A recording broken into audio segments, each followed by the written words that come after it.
ओ, मेरे पास तो मेटल के बहुत हैवी ऑब्जेक्ट्स है जिनकी वजह से बीट्स आनी शुरू हो गई। आपने अक्सर देखा होगा बड़े बड़े वॉल्स पे कुछ गेट्स लगे होते हैं, जैसे ये आप देख रहे थे, जिनके अंदर से जब हम पास करते हैं और अगर हमारे पास हैवी मेटल ऑब्जेक्ट्स हों, जैसे खुदा ना खास्ता गन वगैरह, तो उनके अंदर से बड़ी हैवी बीट्स आनी शुरू हो जाती हैं, जिसकी वजह से गार्ड को पता चल जाता है कि इस बंदे ने कुछ मेटल की चीजें छुपाई हुई हैं। इसी तरह कुछ और भी खास किस्म के ऑपरेटर्स होते हैं, जैसे आप देख रहे हैं, गार्ड हमारी बॉडी को लगाता है और चेक करता है कि इसने कोई मेटल के ऑब्जेक्ट तो नहीं छुपाए हुए। इन सारी डिवाइसेस को मेटल डिटेक्टर्स कहते हैं। आज के लेक्चर में हमने मेटल डिटेक्टर के बारे में ही पढ़ना है। तो ये बात तो हम जानते हैं कि मेटल डिटेक्टर जो है ये ऐसे इलेक्ट्रिकल सर्किट्स हैं जो छुपे हुए मेटल्स यानी बरीड मेटल्स को डिटेक्ट करने के लिए यूज किए जाते हैं। एक बात याद रखें, कोई भी मेटल डिटेक्टर है उसमें मेजर रोल एक खास सर्किट का होता है जिसे हम एलसी ऑसिलेटर कहते हैं। तो सबसे पहले हमने एलसी ऑसिलेटर के बारे में पढ़ना है, यानी मैं आपको मेटल डिटेक्टर्स का वर्किंग प्रिंसिपल समझाने जा रहा हूं। सबसे पहले फर्ज कर लें हमारे पास यहां पर सिर्फ एक कैपेसिटर है और हमने इस कैपेसिटर को बैटरी के साथ लगाया और इस कैपेसिटर को फुली चार्ज कर दिया। यानी फर्ज कर लें उस तरफ कैपेसिटर की प्लेट पर पॉजिटिव चार्ज आ गया और इस तरफ कैपेसिटर की प्लेट पर इक्वल नेगेटिव चार्ज आ गया, यानी इस तरफ इलेक्ट्रॉन्स की तादाद ज्यादा है और उस तरफ इलेक्ट्रॉन्स की कमी है, इसीलिए उस तरफ पॉजिटिव और इस तरफ नेगेटिव चार्ज आ गया। अब हमने करना क्या है, इस बैटरी को उतार दें और अब ये जो कैपेसिटर आपके पास है ना, इसे मैं कह सकता हूं this is fully charged capacitor. इसकी प्लेट्स पे मैक्सिमम चार्ज है और मैक्सिमम चार्ज को हम क्यू नॉट का नाम दे देते हैं, plus Q not and minus Q not. अब फर्ज करें मैं इसके नीचे इन दोनों प्लेट्स को एक वायर के थ्रू कनेक्ट कर देता हूं, क्या होगा? चलें करके देख लेते हैं। ये तो एक स्पार्क पैदा हुआ अच्छा भला और ये सारा सर्किट तो जल गया। जी ऐसा ही होगा अगर आप डायरेक्ट कैपेसिटर, ऐसा कैपेसिटर जो चार्ज्ड है और उसकी दोनों प्लेट्स को डायरेक्ट आप सीधा सीधा एक वायर के साथ अटैच कर देंगे, वायर के थ्रू इनको आपस में अटैच कर देंगे, तो हैवी करंट फ्लो करेगा जिसकी वजह से ये सारा स्ट्रक्चर जल जाएगा। इसलिए ऐसा आपने कभी नहीं करना। अच्छा, अब मैं एक दूसरे कंपोनेंट का जिक्र करने लगा हूं जिसको बोलते हैं इंडक्टर। और इंडक्टर आपको याद होगा, आपने चैप्टर 15 में सेल्फ इंडक्शन वाले टॉपिक में पढ़ा था। तो फर्ज कर ले मैं यहां पर कैपेसिटर के साथ वायर्स की मदद से नीचे एक इंडक्टर लगा देता हूं। और इंडक्टर के बारे में तो हम जानते हैं कि इंडक्टर हमेशा करंट की तब्दीली को अपोज करता है सेल्फ इंडक्शन के फिनोमिना की वजह से। यानी हम ये जानते हैं कि इंडक्टर जो है ये बेसिकली बैक ईएमएफ जनरेट कर लेता है अगर करंट में तब्दीली आए। और उस बैक ईएमएफ का फॉर्मूला भी आप देख रहे हैं, VL is equal to minus L delta I divided by delta T. यानी जितना तेजी से करंट चेंज होगा, इंडक्टर उस चेंजिंग करंट को उतना ही ज्यादा अपोज करेगा इस बैक ईएमएफ की वजह से। अब एक छोटी सी बात आपने जहन में रखनी है, फिर आपको इस सारी वर्किंग की बहुत अच्छे से समझ आ जाएगी। देखिए, इंडक्टर जो है लेंज़ेस लॉ के मुताबिक इसने कॉज को अपोज करना है। अगर कॉज ये हो कि करंट बढ़ रहा है तो इंडक्टर उसको अपोज करने के लिए एक ऑपोजिट बैटरी की तरह बिहेव करना शुरू कर देगा। अभी मैं आगे चल के बताता हूं इसका क्या मतलब है।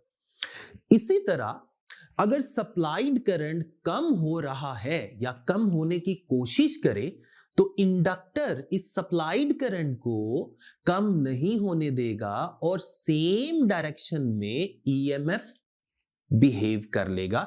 यानी ये ऐसा बिहेव करेगा कि एक ऐसी बैटरी है जो करंट को उसी डायरेक्शन में फ्लो करवाना चाह रही है जिस डायरेक्शन में वो करंट पहले से था। तो ये पॉइंट आपने याद रखने हैं। अब मैं बहुत सोफिस्टिकेटेड तरीके से आपको ये समझाने लगा हूं। पहले मैं अलग अलग एनिमेशन के थ्रू आपको दिखाऊंगा, उसके बाद हम पूरा ये जो प्रोसेस है इकट्ठा एक ही वक्त में एनिमेशन में स्टडी करेंगे, पूरे एक साइकिल के लिए। अभी आपको पता चल जाता है कि साइकिल से मेरी क्या मुराद है। अच्छा, यहां पर एक कैपेसिटर और एक इंडक्टर। कैपेसिटर जो पहले फुली चार्ज था, जिस पे मैक्सिमम प्लस क्यू नॉट और minus Q not charge store हो चुका था, हमने इसके साथ एक इंडक्टर लगाया हुआ है और साथ एक आपको स्विच नजर आ रहा है।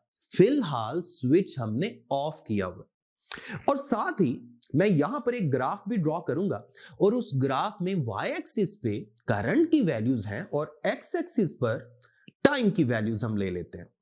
अब गौर से मेरी बात सुननी है आपने, ताकि आपको एलसी सर्किट की जो ऑसिलेशंस हैं इसका बहुत अच्छे से पता चल जाए। देखिए, सबसे पहले की को क्लोज करने पे कैपेसिटर के ऊपर जो पॉजिटिव और नेगेटिव चार्जेस हैं ये बड़ी तेजी से फ्लो करने की कोशिश करेंगे। मतलब ये हुआ कि उस तरफ जो पॉजिटिव चार्ज है ये इंडक्टर से होते हुए नेगेटिव प्लेट वाली साइड पर आने की कोशिश करेगा, यानी नेगेटिव प्लेट की तरफ आके न्यूट्रलाइज होने की कोशिश करेगा। आप इसको दूसरी तरह भी देख सकते हैं। अगर आप इलेक्ट्रॉन्स की मोशन को कंसीडर करें तो इलेक्ट्रॉन नेगेटिव प्लेट से निकलेंगे और पॉजिटिव प्लेट की तरफ जाने की कोशिश करेंगे ताकि वो पॉजिटिव चार्ज को न्यूट्रलाइज कर सकें। लेकिन मैं यहां पर पॉजिटिव चार्ज की मोशन को ही कंसीडर करता हूं, क्योंकि हम जानते हैं कि इस पूरी बुक में हम कन्वेंशनल करंट को ही ज्यादा प्रेफर करते हैं। इससे कोई फर्क नहीं पड़ता, इलेक्ट्रॉन अगर एक डायरेक्शन में जा रहे हैं तो पॉजिटिव चार्ज ऑपोजिट डायरेक्शन में जा रहा होता है, so it does not make any difference. तो वहां से पॉजिटिव चार्ज इंडक्टर से होता हुआ बड़ी तेजी से फ्लो करने की कोशिश करेगा, यानी करंट इंक्रीज करने की कोशिश करेगा सडनली।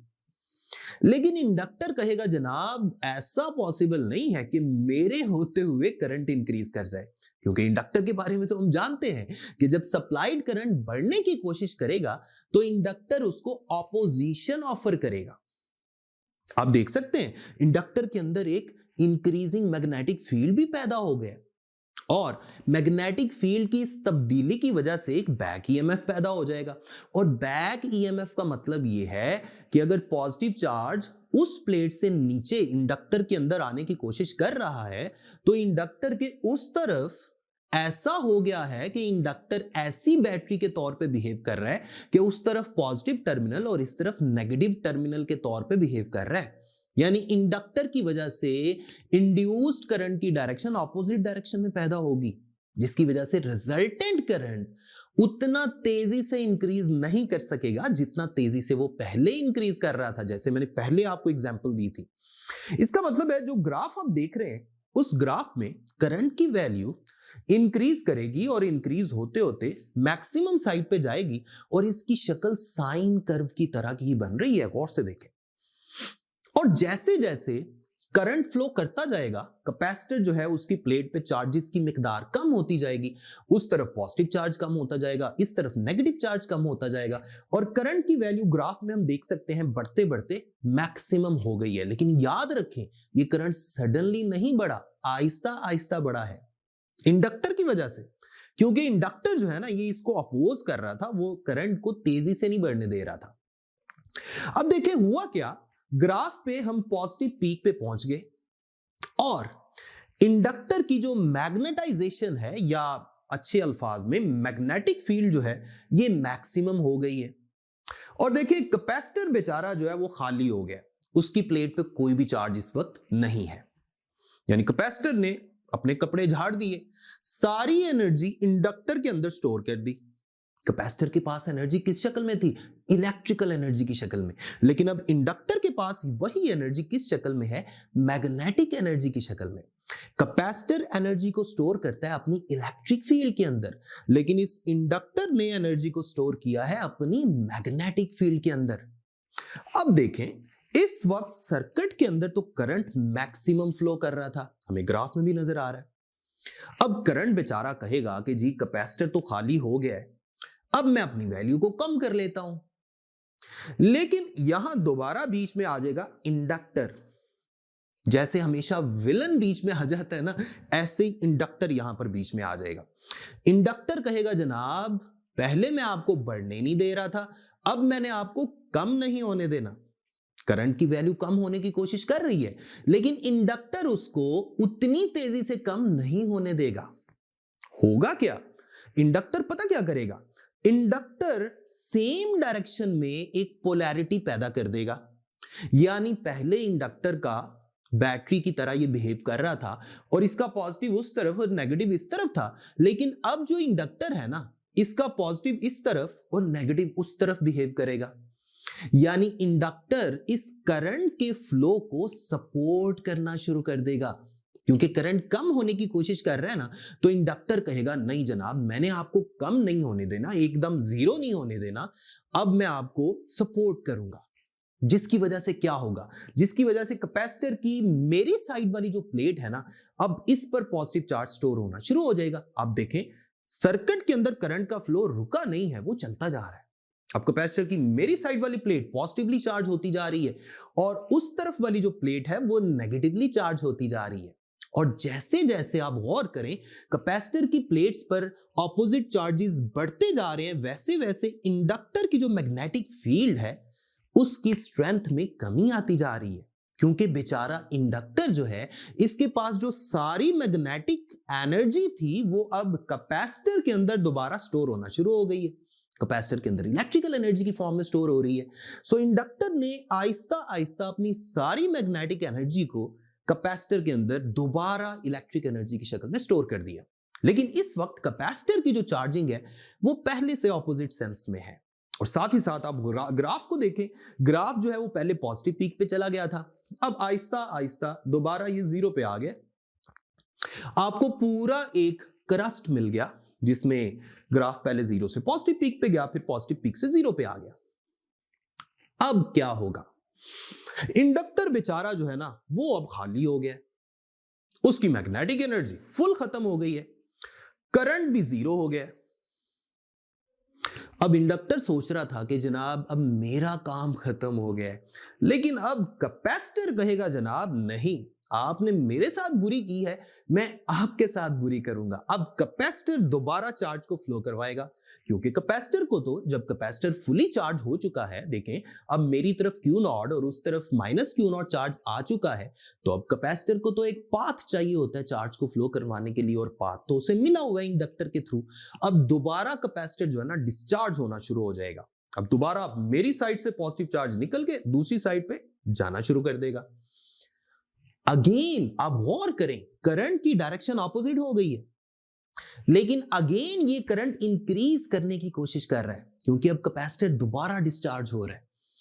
फिर इंडक्टर आ जाएगा जनाब रास्ते में। इंडक्टर कहेगा अब मैंने तुम्हें सडनली इंक्रीज नहीं होने देना। ये बात हम जानते हैं लेंज़ लॉ के मुताबिक।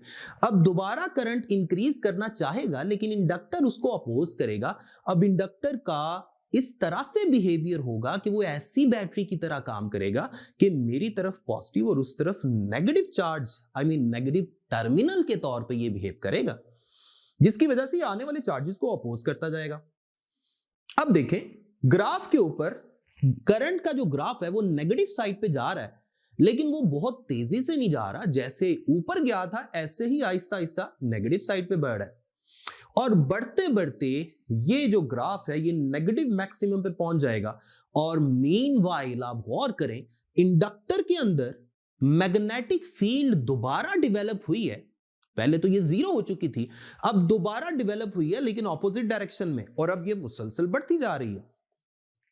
लेकिन कैपेसिटर के ऊपर जो चार्जेस हैं वो कम होते होते आहिस्ता आहिस्ता इवेंचुअली जीरो हो गए, और ग्राफ में करंट नेगेटिव मैक्सिमम हो गया, और इस वक्त सर्किट के अंदर करंट ऑपोजिट डायरेक्शन में फ्लो कर रहा है, यानी इस तरह से, और मैक्सिमम करंट फ्लो कर रहा है। अब क्या होगा? अब करंट तो मैक्सिमम है, कैपेसिटर फुल डिस्चार्ज हो चुका है, खत्म हो चुका है उसका चार्ज। इंडक्टर के पास मैक्सिमम मैग्नेटिक एनर्जी आ चुकी है। कैपेसिटर ने दोबारा अपनी इलेक्ट्रिकल एनर्जी सारी की सारी मैग्नेटिक एनर्जी की शक्ल में इंडक्टर के अंदर स्टोर कर दी। अब करंट ये चाहेगा कि मैं एकदम जीरो हो जाऊं। इंडक्टर कहेगा जनाब मैंने तुम्हें एकदम जीरो नहीं होने देना। अब क्या होगा जनाब? अब जनाब इंडक्टर करंट को जीरो नहीं होने देगा। इसका मतलब यह है कि इंडक्टर एक ऐसा करंट पैदा करने की कोशिश करेगा जो इसी करंट की डायरेक्शन में हो, यानी अब इंडक्टर का उस तरफ पॉजिटिव और इस तरफ नेगेटिव बिहेव करेगा। और अब चार्जेस दूसरी साइड पे कैपेसिटर की उस प्लेट पर पॉजिटिव चार्ज और मेरी वाली साइड पर नेगेटिव चार्ज आना शुरू हो जाएगा।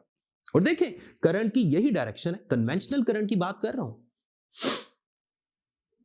और इवेंचुअली ये करंट डिक्रीज होते होते होते होते, एकदम तो डिक्रीज नहीं होगा, लेकिन डिक्रीज होते होते इवेंचुअली अगेन ये जीरो हो जाएगा। और आप देखें ग्राफ के ऊपर भी नेगेटिव मैक्सिमम से करंट दोबारा जीरो हो गया। अब अभी तक मैंने आपको पूरा ग्राफ समझा दिया और साथ ही पूरा सर्किट भी समझा दिया कि इस सारे सर्किट में असल में हो क्या रहा है। देखें कैपेसिटर एक दफा डिस्चार्ज हुआ था, फिर दूसरी साइड पे चार्ज हुआ था, फिर डिस्चार्ज हुआ और फिर ऑपोजिट डायरेक्शन में चार्ज हो गया।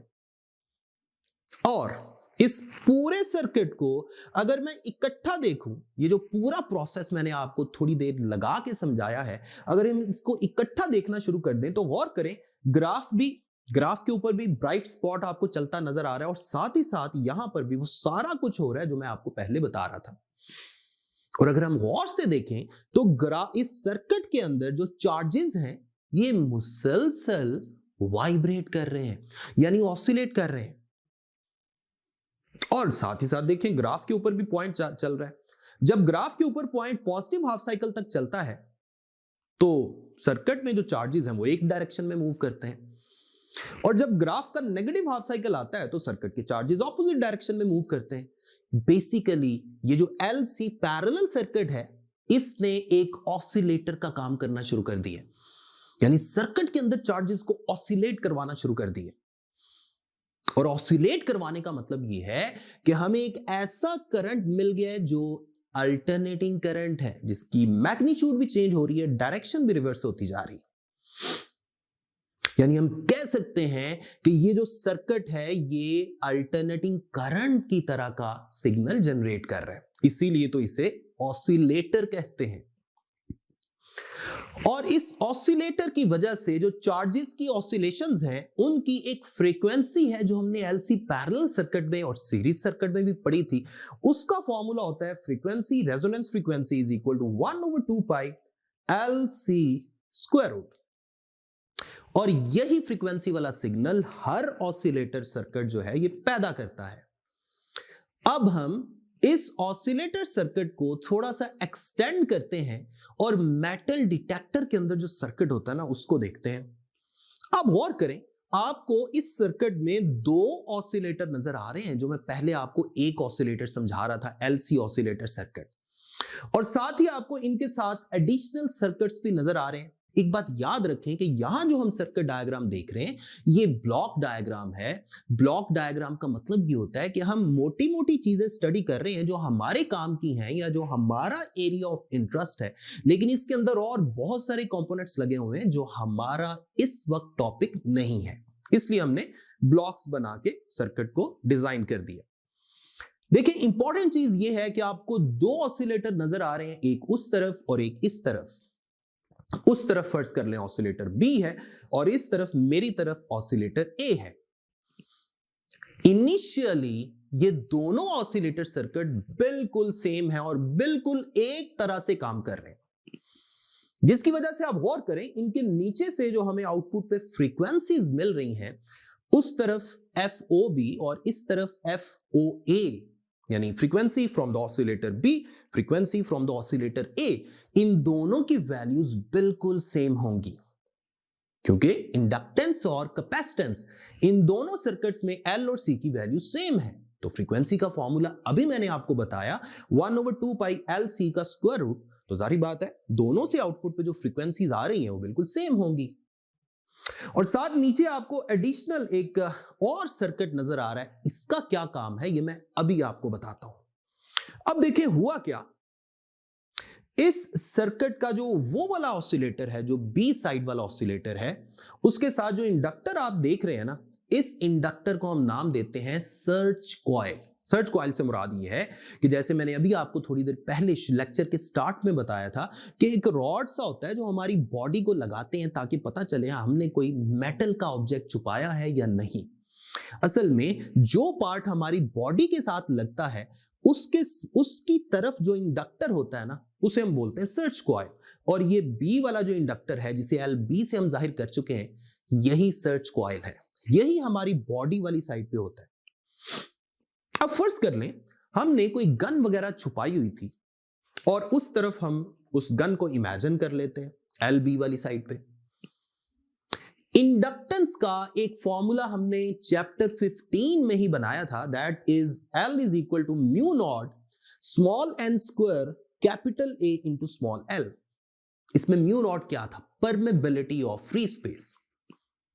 अगर हम इंडक्टर के अंदर कोर के तौर पे कोई आयरन या कोई मेटल वगैरह का ऑब्जेक्ट रख दें तो उसकी मैग्नेटाइजेशन की वजह से इंडक्टर की इंडक्टेंस में इजाफा हो जाएगा क्योंकि परमेबिलिटी की वैल्यू बढ़ जाएगी। लेकिन अगर यही मटेरियल हम इंडक्टर से बाहर रख दें तो फिर वो बाहर वाला मटेरियल मैग्नेटाइज होगा, जिसकी वजह से इंडक्टर के अंदर जो मैग्नेटिक फील्ड है जो आप देख सकते हैं उसमें कुछ कमी आ जाएगी। यानी इंडक्टर के अंदर जो मैग्नेटिक फील्ड की स्ट्रेंथ है वो कम हो गई है, जिसकी वजह से इंडक्टर की इंडक्टेंस में इजाफा होने की बजाय कमी हो जाती है।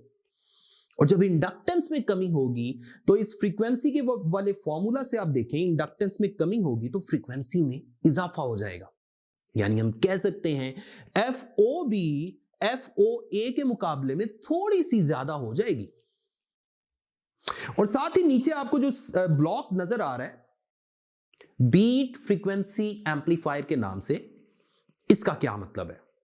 देखिए, हमने फर्स्ट ईयर चैप्टर 8 साउंड वाले टॉपिक में पढ़ा था, जब दो sound waves slightly different frequencies वाली सेम डायरेक्शन में जाती हैं और आपस में मिलती हैं तो बीट्स पैदा होती हैं।